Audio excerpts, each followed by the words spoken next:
আজকালকে মনে করেছিলাম আমাদের নাই কিন্তু জামাত ইসলাম এবং বিএনপি সুস্থ সুন্দর রাজনীতি করবে বাসকালের মানুষের কাছে। কারণ আমরা দীর্ঘদিন এই বাসকালের মানুষ আওয়ামী লীগের হাতে উচ্চাসিত হয়েছে, লাঞ্ছিত হয়েছে, মামলা হামলার শিকার হয়েছি। কিন্তু দুঃখের বিষয় আজকে আমাদের কিছু সহযোগী ভাইয়েরা ভুলে গেছে অতীত। আজকে তাদেরকে বলব বাসকালীকে সাধারণ মানুষ শান্তি শৃঙ্খলা চায়, বাসকালীর উন্নয়ন চায়।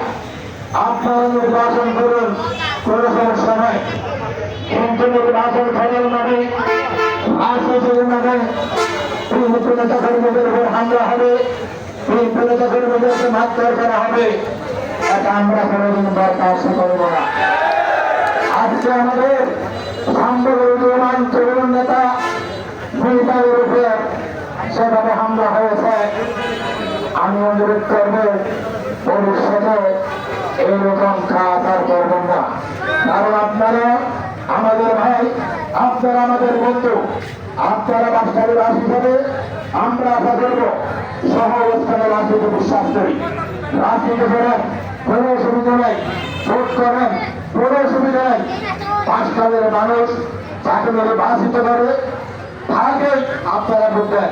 আপনারা আপনাদের কর্মসূচি এলাকার মানুষকে বুঝান, ঘরে ঘরে বুঝান, বাড়িতে বাড়িতে গিয়ে বুঝান।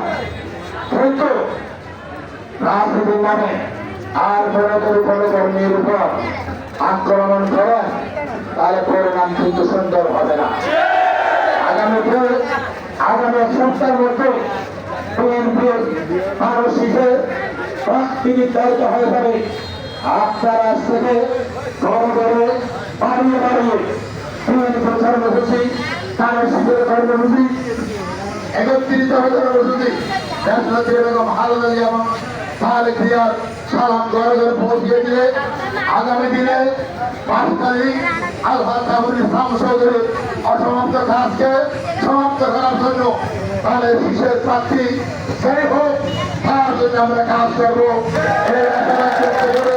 সকলকে ধন্যবাদ জানিয়ে ছোটে যে প্রতিষ্ঠাবার্ষিকী শহীদ রাষ্ট্রপতি জিয়াউর রহমান সেই আশাকাঙ্ক্ষা দিয়ে যুবদল প্রতিষ্ঠা করেছিল, এই সময় এসেছে যুবদল বিএনপি নির্বাচনে সামনে দিয়ে সহযোগিতা করে কাজ করে বাসকালীতে নির্বাচন করে বুঝিয়ে দিতে হবে আবু আমাদের নেতৃত্বে।